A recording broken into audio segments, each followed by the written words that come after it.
بسم اللہ الرحمن الرحیم. السلام علیکم students, how are you? I hope you will be fine. آج کی ہماری کلاس ناؤن کی دو ٹائپس پہ ہے, کاؤنٹیبل ناؤن اور ان کاؤنٹیبل ناؤن.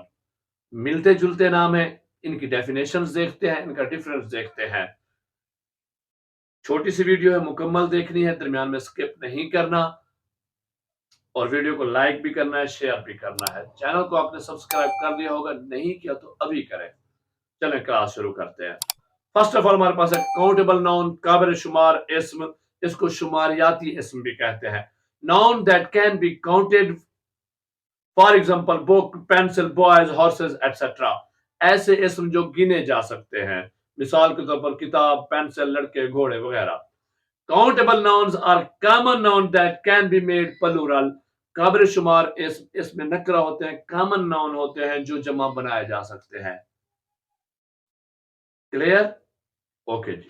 انکاؤنٹیبل ناؤن, ناقابل شمار اسم یا غیر شماریاتی اسم. Noun that can not be counted, بس اتنا سا ڈفرنس ہے. For example water, rice, sugar, oil, hair etcetera. ایسے اسم جو گنے نہ جا سکے, مثال کے طور پر پانی, چاول, چینی, تیل وغیرہ. یہ ایسے اسم ہوتے ہیں جن کو نہیں گنا جا سکتا. تو آپ کو سمجھ آ گیا ہوگا کہ کاؤنٹیبل اور ان کاؤنٹیبل میں کیا فرق ہے. کاؤنٹیبل ناؤن وہ ہوتے ہیں جو گنے جا سکے, جن کو آپ گن سکتے ہیں, کاؤنٹ کر سکتے ہیں. اور ان کاؤنٹیبل ناؤن کون سے ہیں؟ جن کو آپ نہیں گن سکتے, جو گننے میں نہیں آتا. جیسے اب بال ہیں, آپ کیسے گنیں گے؟ چینی کے, شوگر کے دانے ہیں, پانی کے قطرے ہیں, چاول کے دانے, تو یہ گنے نہیں جا سکتے, ان کاؤنٹیبل ناؤن ہوں گے. آئی ہوپ آپ کو سمجھ آ گئی ہوگی. ویڈیو کے اوپر کمنٹس کیجئے, کہ آپ کو کیا سمجھ آیا ہے یا نہیں سمجھ آیا.